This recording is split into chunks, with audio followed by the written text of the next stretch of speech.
Hi, everybody. This is Gary Dean, and this is our nightly video report for Monday, December 5th, 2016. Sorry for missing the morning notes. I mentioned it in the video report last night that I had a pretty early doctor's appointment and took forever, and then I got back and I had to run to physical therapy, so I'm exhausted. But anyway, let's get started. So the markets were up today, and they opened. They had a pretty nice little gap up. And we didn't make new highs, and we're still trading within this pattern. And even though we had it was a pretty good bullish day today, it really hasn't changed anything. So you can see the technicals are starting to move down. Now, the one thing that I've noticed is that it looks like this is a pretty good little fractal pattern. I couldn't think of the name of it. So anyway, you can see here when we made the high, then we kind of went sideways and we went this way. And then from there, we actually went lower. Well, it looks like we were in this phase right here where we probably could chop up and down a little bit, go a little bit further lower than here. But overall, it's going to have it may have this type of like pattern of it. Now, the problem with that is that if this is the pattern, we may be pretty limited to the upside because if you notice, even though we made higher highs, they were not by a lot, and we kept kind of just hovering around the medium line. So I can kind of see that happening where they take a break, and instead of going down hard is they kind of go sideways and burn off some of the overbought technicals. So that's an option on that.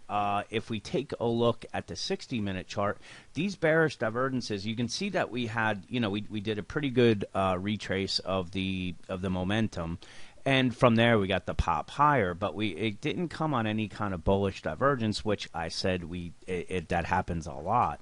So we failed to make the new high. So this is the line in the sand for the bears. They got to hold it under here. If not, we're probably making a move up to the 22.25 area. Right now, what I'd said this is going to be the resistance area where the bears want to try to hold the bulls down. And they did what they normally do. They gapped over it. So once we gapped up, then we kind of just started going sideways. They didn't continue to buy and take us to new highs. So right now, my guess is we could see some backing and filling, but we're not really completely overbought. So maybe they do try a little bit higher, maybe test it, maybe a slight break of it. But in any case, I still believe the upside is limited right now until we get a little bit of a deeper retrace and where support holds. So it held the first line, but we didn't even do a 23% retracement. So to extend it higher without really doing that much of some backing and filling, it usually means that the upside is limited. Even though we may make we could make new highs, they usually don't last and they come back down, and we just kind of have that similar pattern that I was showing you here where it's popping up and then it's coming down, and that's it. So I believe the upside is limited just pretty much because of the overbought momentum, and once we come down, we could pop back up and touch the bottom of this bearish rising wedge, and that will set up the bearish divergences like we had here. So that's about it right now. What the bulls really want to defend is the 21.98 area. If they lose that, then there's a chance they're going to come back and test these lows here. The bears, the first thing they got to do is hold down this 22.10 and then this 22.14. If they get above that, again, we could be looking at the 22.20, 22.25 area.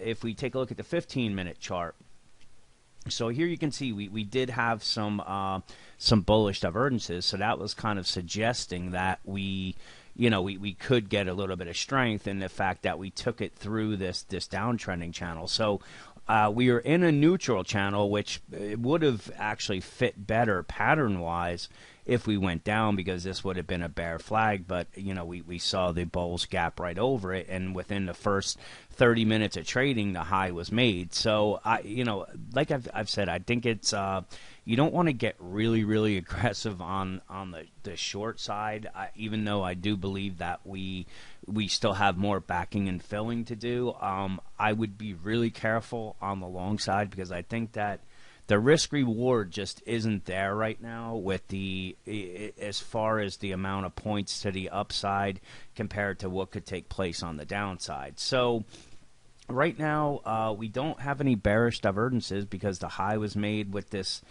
with the same on the technicals here.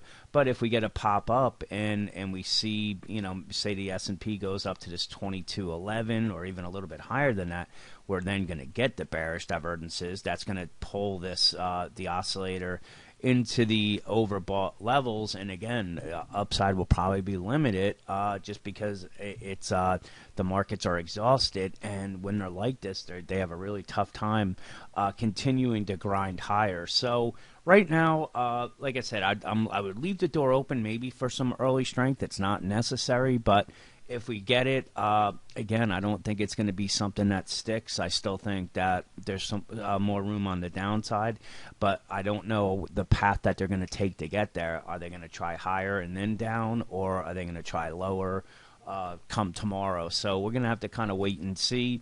And with that, have a great night, and I will talk to you guys tomorrow.